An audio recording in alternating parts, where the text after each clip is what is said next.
তোমারে মাফ করার জন্য আমি শবে বরাত এক রাত সাজাইছি, এক রাতে কোটি কোটি মাফ করি। তোমারে মাফ করার জন্য আমি শবে কদর এক রাতে আমি আল্লাহ তাআলা হাজার মাসের রাত্রির চাইতে বেশি মাফ করে থাকি। তোমারে আমি আল্লাহ মাফ করার জন্য এত বড় শ্রেষ্ঠতম রমজান মাস দিয়েছি, যার মিনিট মিনিট সেকেন্ড সেকেন্ড হীরা মণি মুক্তা মানিকের মতো আমি আল্লাহ সেজদা দিবা একটা, আমার ফেরেশতা লিখবে 70। আমি আল্লাহ রহমত দিয়া সাজাইছি, মাগফিরাত দিয়া সাজাইছি, জাহান্নাম থেকে নাজাত দিয়া সাজাইছি।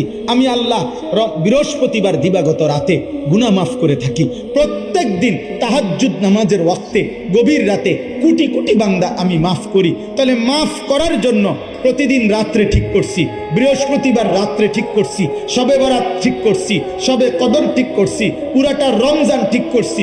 এছাড়াও বান্দা 90 বছরের গুনাহ নিয়েও যদি কেউ আসে, আমি আমার বন্ধুকে বলছি, বন্ধু যদি সে সত্যিকার তওবা করে আমি একসাথে মাফ করে দেব। আসমান পরিমাণ গুনাহ নিয়ে আসলে মাফ করে দেব, পাহাড় পরিমাণ গুনাহ নিয়ে আসলে মাফ করে দেব, জমিনের বালুকণা পরিমাণ গুনাহ নিয়ে আসলে আমি মাফ করে দেব। তুমি এরপরে বলো বান্দা, আমি যদি তোমাকে জান্নাত দিতে চাইছি বলে কতভাবে আয়োজন করলাম, আমি আর কি বললে, আর কত সুযোগ দিলে তুমি জাহান্নাম থেকে মুক্তি পাইবা।